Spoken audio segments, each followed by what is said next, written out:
ये अजीब तमाशा है इस शहर का यार, जो सच बोलता है वही बनता है गुनहगार। यहां कोई किसी की बात सुनना नहीं चाहता, लेकिन हम फोन को स्क्रॉल कर रहे थे और फोन को स्क्रॉल करते करते हमें यह मालूम हुआ कि रेडी लगाने वालों पर भी जिला डोडा के अंदर कुछ लोगों ने उन्हें अभद्र भाषा का इस्तेमाल किया होगा और उनसे डायरेक्टली ये कहा कि तुम लोगों को यहां पर काम करने का कोई हक नहीं है। अब हाल ही में युवा राजपूत सभा जिला डोडा में एक नया प्रधान चुनते हैं। उस प्रधान का नाम है अनिरुद्ध बाहू। अब वो अनिरुद्ध बाहू क्या कहते हैं, पहले आप वो सुनिए। डोडा के अंदर देखा जाता है कि कुछ रेडी फड़ी वालों को जो है डोडा के अंदर प्रताड़ित किया जाता है, उनको तंग किया जाता है, उनको परेशान किया जाता है। और वो एक नॉन लोकल्स हैं, आउट ऑफ स्टेट के हैं, और वो यहाँ अपनी रोजी रोटी कमा रहे हैं और अपने 10 पैसे कमा के अपना पेट पाल रहे हैं। अगर हम ही लोग उनके साथ ऐसा दुर्व्यवहार करेंगे, तो कल को अगर हमारे कुछ लोग अगर आउट ऑफ स्टेट जाएंगे, कहीं जम्मू कश्मीर के बाहर जाते हैं, तो उनके साथ ये वारदात की जाती है, तो तब हम क्या जवाब देंगे? तो मुझे कहीं ना कहीं लगता है कि ये एक ह्यूमैनिटी की बात है, इंसानियत की बात है। हमें मुझे लगा कि इस पे बात करनी चाहिए। मेरा यही है कि मेरा समर्थन जो है, पूरा जम्मू कश्मीर के युवा राजपूत सभा का समर्थन जो है, वो जो जितने भी हमारे फड़ी वाले लोग हैं, जो हमारे गरीब लोग हैं, जो अपना दाल रोटी कमाने के लिए जो है मेहनत कर रहे हैं, उनके साथ है।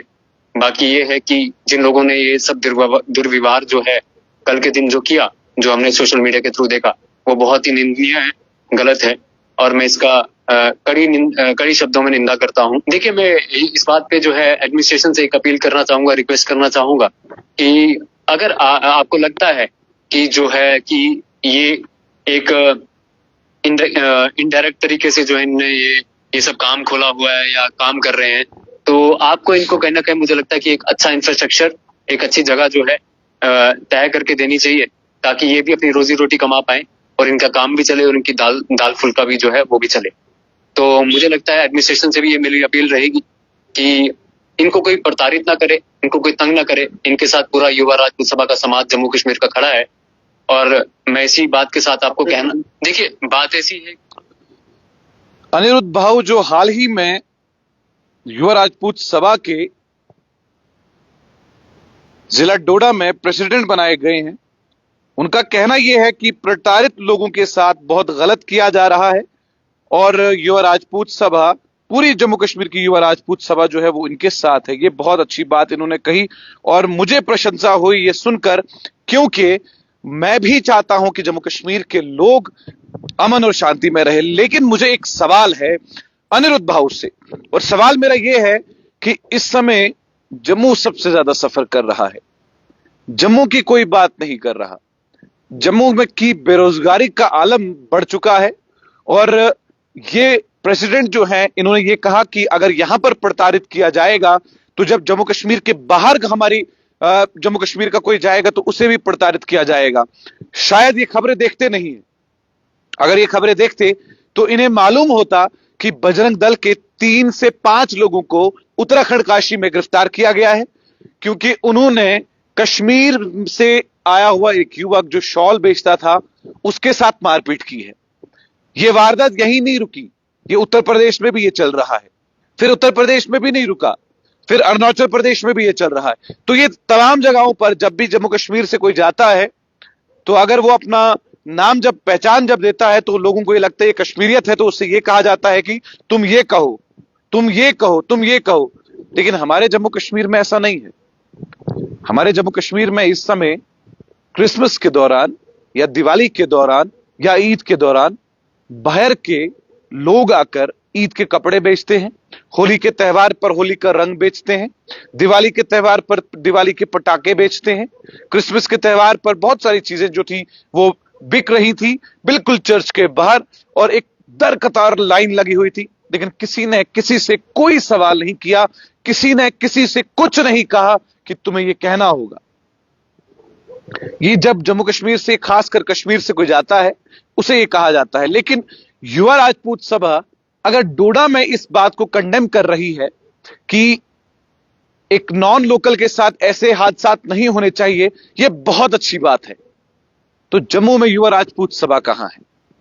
जम्मू के वेंडर्स को जब जीएमसी वाले आकर उनकी रेहड़ियां गिराते हैं, उनके फल फ्रूटों को गिराते हैं, उनको रेहड़ियां भगाने पर मजबूर करते हैं, तब युवा राजपूत सभा क्यों नहीं निकलती? और हमें कोई युवा राजपूत सभा का गिला नहीं है, हमें तो भारतीय जनता पार्टी के 29 विधायक हैं, हमें उनका भी गिला नहीं है। चुनने वाले जम्मू के लोग, ट्रस्ट करने वाले जम्मू के लोग, उनका ट्रस्ट तोड़ने वाले यही जम्मू के जो एमएलए बने हुए हैं। अभी हाल ही में लोक भवन के बाहर एक बहुत बड़ा एहतजाज होता है और उस एहतजाज में लेफ्टिनेंट गवर्नर श्री मनोज सिन्हा जी के खिलाफ नारेबाजी होती है और यह कहा जाता है कि लेफ्टिनेंट गवर्नर का जो यार है वो गद्दार है, गद्दार है।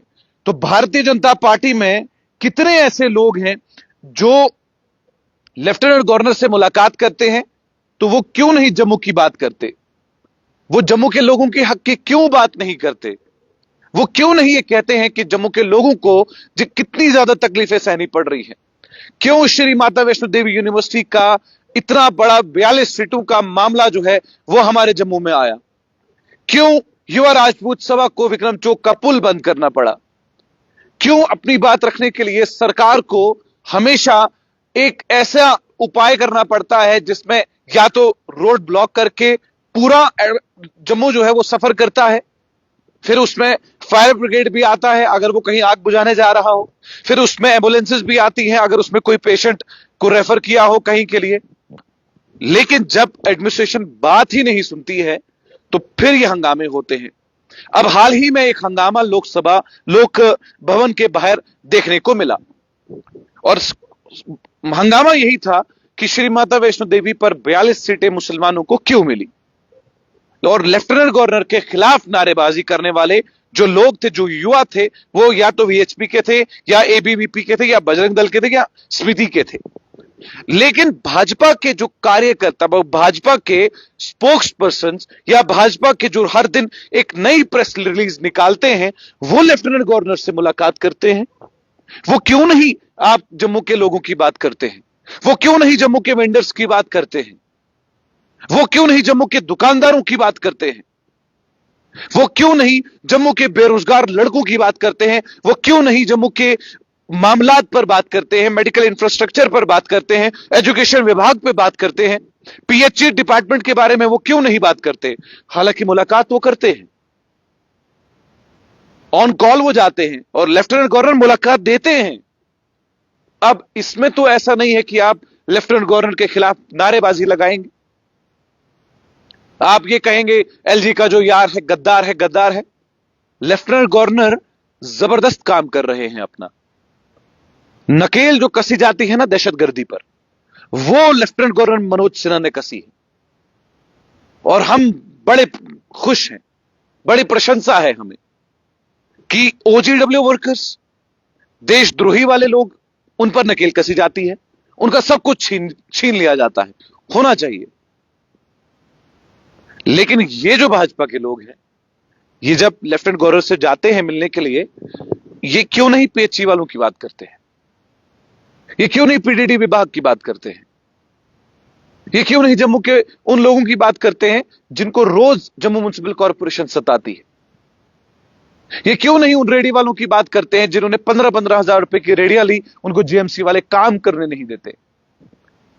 और जा रहा सवाल फुटपाथ का, और बार बार जम्मू म्युनिसिपल कॉर्पोरेशन की गाड़ी आकर एक ऐलान करती है और उस ऐलान में यह कहती है कि फुटपाथ पर अगर किसी का सामान पाया गया तो वो सामान जब्त किया जाएगा। सेम वो रेडी वालों के साथ करते हैं। रेडी वाले फुटपाथ पर तो नहीं होते, वो अपना माल बेच रहे हैं। अगर 10 लोग कश्मीरी हैं तो 70 लोग जम्मू के उन 10 लोगों की वजह से सफर क्यों करें? मेरा यह सवाल है।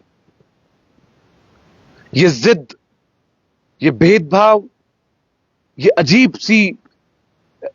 सी हरकतें एडमिनिस्ट्रेशन की कभी कभार मुझे भी सही नहीं लगती है और हम भी ये सोचते हैं कि आखिरकार ये सरकार अपना काम कर रही है, एलजी महोदय अपना काम कर रहे हैं, लेकिन यहां पर जो नारेबाजी लग रही है वो किसके खिलाफ लग रही है ये हमारी समझ से बिल्कुल परे है।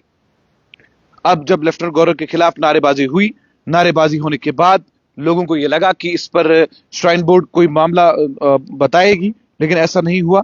और उसके बाद मानव शर्मा एक पहले वीवर हैं। भाई कम टू द पॉइंट, इतनी लंबी लंबी बातें सिर्फ लस्सी चूल रही है। मानव, आपसे मेरा एक सवाल है, आप करते क्या है? क्या कभी आपने भाजपा के कार्यकर्ता नेताओं से पूछा कि आपने आपकी बात की लेफ्टिनेंट गवर्नर से? कभी आपने उन विधायकों से पूछा जिनको आपने वोट किया है? अगर आप दुकानदार हैं, आप किसी अच्छी पोस्ट पर हैं, अगर आप बेरोजगार हैं, तो मुझे लगता है कि आपको मेरी बात लंबी नहीं लगनी चाहिए, बल्कि आपको मेरी बात सही लगनी चाहिए। क्यों बार बार संतोष ट्रॉफी में भी क्यों हमारे जम्मू के 70 बच्चों को इन्होंने अलग रखा? क्या हमारे जम्मू के बच्चों में काबिलियत नहीं है? कश्मीर के बच्चों में काबिलियत है, बहुत अच्छी बात है, लेकिन हमारे 70 बच्चे, उनमें से क्या कोई एक लड़का या एक लड़की भी काबिल नहीं है? ये भेदभाव की भावनाएं जो हैं, इन्हें खत्म करने की जरूरत है। जिला डोडा में युवा राजपूत सभा के प्रेसिडेंट जो जिला डोडा के हैं, उनका एक बयान आता है, नॉन लोकल के लिए उनकी हमदर्दी जागती है, लेकिन उनके अपने लोग जम्मू कश्मीर के रहने वाले हिंदू, मुसलमान, सिख और ईसाई, उन्हें बाहर की स्टेट्स में पीटा जाता है, उस समय वो बात नहीं करते। उस समय वो ये बोलना पसंद नहीं करते कि क्या हुआ है क्या नहीं। अगर उस समय वो बोले तो वाकई में बात सही हो जाए। मेरा मेन पॉइंट सिर्फ इतना है कि आपके बहुत बड़े बड़े कद्दावर नेता भाजपा में हैं, वो लेफ्टिनेंट गवर्नर से मुलाकात करते हैं, लेफ्टिनेंट गवर्नर से और लेफ्टिनेंट गवर्नर उन्हें बात करने का मौका देते हैं, पूरा वक्त देते हैं, क्योंकि बहुत सारे काम एलजी को करने हैं। अगर वो एक ही चीज के पीछे रहेंगे तो फिर जम्मू कश्मीर में काम कैसे चलेगा? रहा सवाल रेडी वालों का, लंडा मार्केट का, हमारे एमएलए का काम लंडा मार्केट में जाकर कपड़ों को देखना नहीं है कि इस कपड़े से क्या होगा क्या नहीं। उनका काम है युवाओं की बातें करना, उनका काम है युवा को सपोर्ट करना, यह काम है उनका। लेकिन यहां पर चल कुछ और रहा है। मानव, आपका बहुत बहुत शुक्रिया। हम पहले व्यूअर थे आप हमारे, जो हमारे साथ जुड़े हैं, लेकिन ये सवाल आप जरूर अपने आप से पूछना कि क्या आपको लगता है जम्मू के साथ डिस्क्रिमिनेशन होता है? क्योंकि मैं तो खबर करके चला जाऊंगा, लेकिन आपके दिल में इस बात को लाना बहुत जरूरी है। ये समझने की बात है कि हम जम्मू वालों के साथ क्यों, ये एक सवाल है। वाई ओनली जम्मू, ये क्यों सफर करें? बाकी जो आप कह सकते हैं वो आप कमेंट सेक्शन में जरूर कहिएगा। देखते रहिए चैनल वन, आकी वाफ्ता आपके साथ।